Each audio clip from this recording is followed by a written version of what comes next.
magandang araw po sa inyo lahat. Kami po ang Group 1 at narito po kami upang kapanayamin ang isang doktor.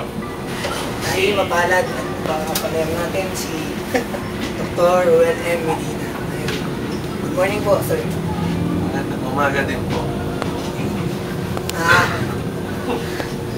Tatanong lang po namin kung ano po yung opinion nyo about abortion. Abortion.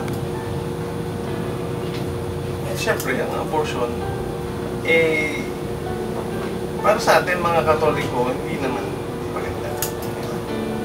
Pero, meron din naman mga benefits ng abortion. Tulad po nung Medically, meron. Ginagamit siya therapeutically, no? Kung, halimbawa, nanganganib ang buhay ng ina, no? May cases na gano'n. Kasi, mga ganong klase. So, pwede rin siya as therapeutic.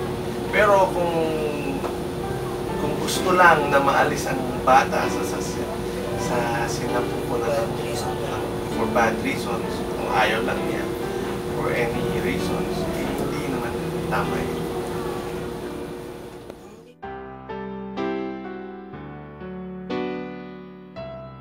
may mga nagbibenta po ng mga pampalaglag.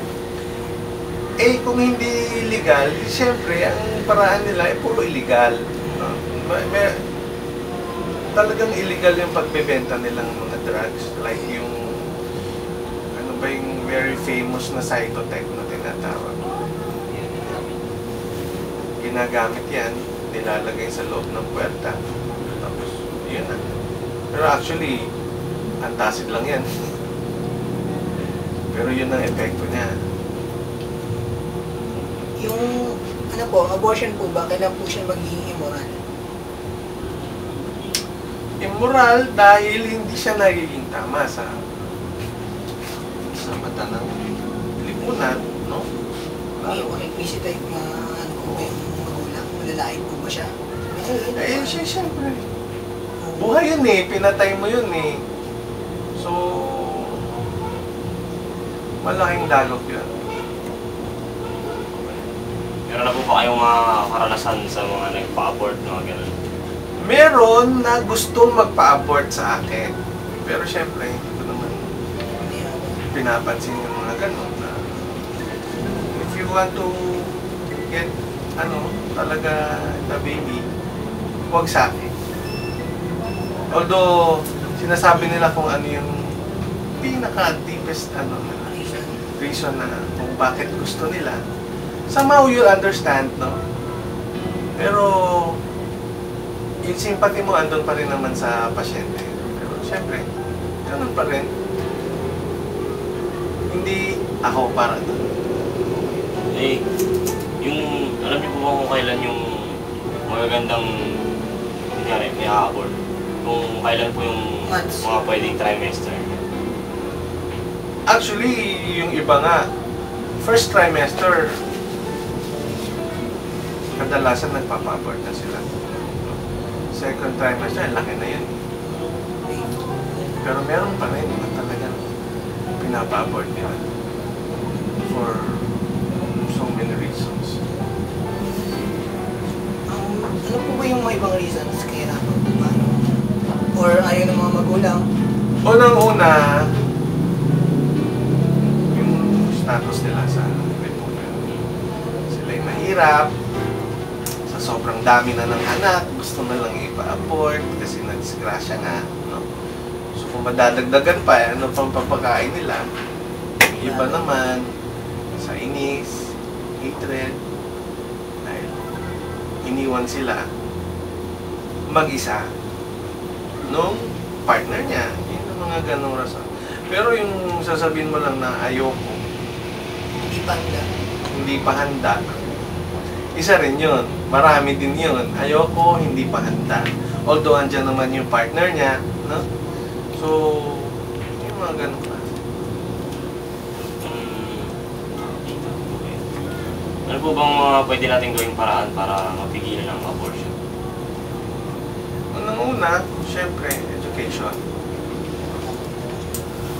Kailangan mong ituturo mong tama.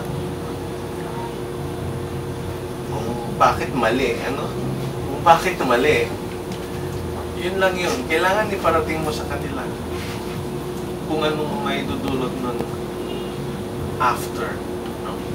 Ano po ba yung mga pwedeng makuha komplikasyon ng mga nagpa-abort? Kadalasan, infection eh. No? Infection talaga. Kasi kadalasan nung nagpapa-abort, nagpupunta sa mga manghihilot. No? Yung hilot naman, gagawin nila, kukuha sila ng